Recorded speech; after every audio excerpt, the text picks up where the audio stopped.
अस्सलाम वालेकुम everyone, welcome to easy learn official. तो जनरल मैथमेटिक्स के अंदर आज हम प्रॉफिट एंड लॉस का टॉपिक करेंगे।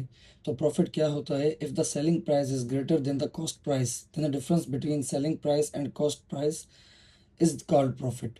मतलब कोई भी प्रोडक्ट है, कोई भी एक चीज़ है, जब वो कोई भी जो सेलर है वो उस चीज़ को जब परचेज कर रहा है तो उसको हम कहते हैं कॉस्ट प्राइस, और जब वो किसी भी प्रॉफिट के तहत उसको सेल करेगा तो वो होगी उसकी सेलिंग प्राइस। तो हमें पता चल गया कि प्रॉफिट में हमेशा जो सेलिंग प्राइस है वो ग्रेटर होगी कॉस्ट प्राइस से।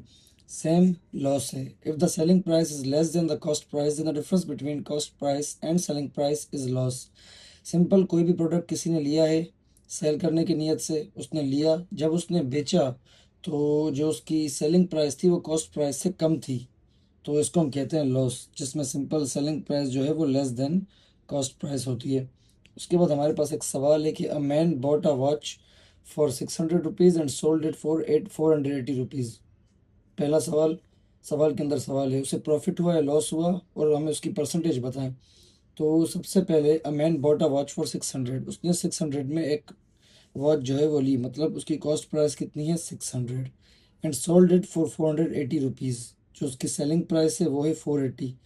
तो इसमें हम देख सकते हैं जो हमारी सेलिंग प्राइस है वो लेस देन कॉस्ट प्राइस है, मीन्स उसको क्या हुआ, उसको लॉस हुआ।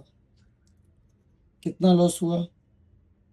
Cost price minus selling price, हमें लॉस मिल गया 120 रुपीज़। लेकिन उसने हमसे परसेंटेज पूछी है लॉस की, तो सिंपल हम क्या करेंगे, 120 जितना लॉस हुआ डिवाइड बाय जितने पैसों में उसने वो वॉच खरीदी थी 600 मल्टीप्लाई बाय 100। तो 0 0 0 0 के साथ कैंसिल, 6 1 द 6 2 द 12, 20। तो हमें क्या मिला? 20%। 20% जो है वो उससे लॉस हुआ है। ये कुछ इंपॉर्टेंट सवाल हैं, इसमें लिखा हुआ है कि a shopkeeper allows a discount of 10% and still gains 20%. If an article costs him 450 rupees, find its marked price. कह रहा है कि एक आर्टिकल है जो शॉपकीपर को 450 रुपीज़ में पड़ रहा है, लेकिन जब वो उसको सेल कर रहा है तो फिर भी 20% प्रॉफिट उसे मिल रहा है। इस अमाउंट पे जो कॉस्ट प्राइस है उस पर उसे 20% प्रॉफिट मिल रहा है, और उसने जो है 10% डिस्काउंट भी दिया है। मतलब उसने एक टैग लगाया है प्राइस का, जिसको हम कह रहे हैं मार्क्ड प्राइस।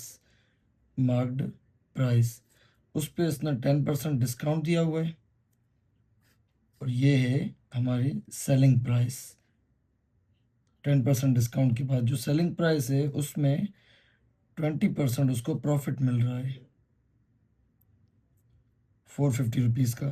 तो ये जब 450 रुपीज़ हैं, इसमें जब हम ऐड करेंगे 20% मीन्स 90, तो हमें क्या मिलेगा? हमें मिलेगा 540, जो है हमारी सेलिंग प्राइस। अब हमारी मार्क प्राइस क्या? ये तो है हमारी सेलिंग प्राइस, जो कितनी है? सेलिंग प्राइस हमारी है 90%। जो ये हमारा 540 है ये किसी नंबर का 90% है, क्योंकि 10% तो डिस्काउंट में चला गया। तो जब भी ऐसी सिचुएशन आ जाए कि किसी भी नंबर का कोई परसेंट मिला हुआ हो, 90% मिला हुआ हो, तो हम उसको डिवाइड कर देंगे सिंपल 90% के साथ, तो हमें उसका 100% मिल जाएगा। तो अगर फॉर एग्जांपल किसी नंबर का 120% मिला हुआ हो तो हम उसको डिवाइड कर देंगे 120% के साथ, तो हमें उसका 100% मिल जाएगा, जो हमारी ओरिजिनल प्राइस होगी इस केस में। तो 540 divide by 90 means 540 divide by 90% है तो डिवाइड बाई 100, हमें पता है 100 ऊपर चला जाएगा। तो 540 multiply by 100 divide by 90, zero से ज़ीरो कैंसिल हो गया, 9 1 द 9, 9 6 द 54, ये ज़ीरो, 60 मल्टीप्लाई बाई 10 क्या हुआ? 600। तो ये है हमारा आंसर। उसके बाद एक सवाल है कि A sells a bicycle to be at a profit of 20%। A ने सेल की बाईसाइकिल बी को, उसको हुआ 20% profit. B sells it to C at a profit of 25%। B ने सेल की सी को, उसको प्रॉफिट हुआ 25%।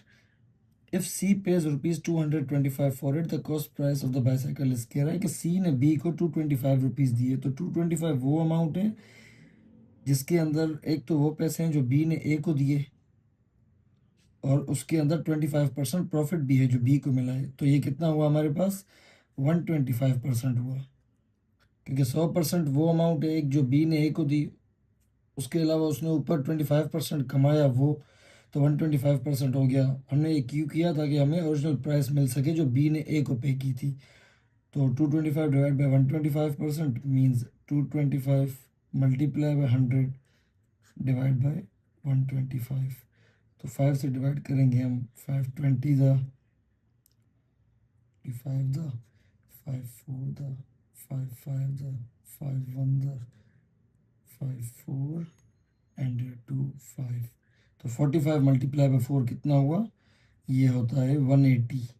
तो 180 वो प्राइस है जो बी ने ए को दी थी। तो ठीक, हम यहाँ पे आ जाएं ए और बी के केस में। तो बी ने ए को कितनी दी थी, 180 रुपीज़, 180 रुपीज़। लेकिन उस 180 रुपीज़ जो ए को मिले उसके अंदर 20% प्रॉफिट भी था। मीन्स 180 डिवाइड करेंगे हम 100% वो अमाउंट जो जितने में ए को बाईसाइकिल पड़ी थी, और 20% उसका प्रॉफिट। तो ये कितना हुआ, 120%। Means 180 multiply by 100 divide by 120। इसको हम सॉल्व करेंगे, 0 0 से cancel, 2 6 the 2 5 the 6 1 the 6 30 30 multiply by 5, हमारा क्या है आंसर, 150। तो इस सवाल के अंदर इसका मतलब क्या था कि ए को पड़ी 150 में, उसने सेल की कितने में, 180 में। ए को पड़ी 150 में, उसने सेल की 180 रुपीज़ में।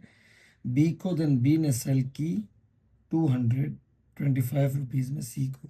तो इसमें हमारा आंसर क्या है, 150 के सवाल में पूछा है कि ए को बाईसाइकिल कितने में पड़ी, तो ये हमारा आंसर है।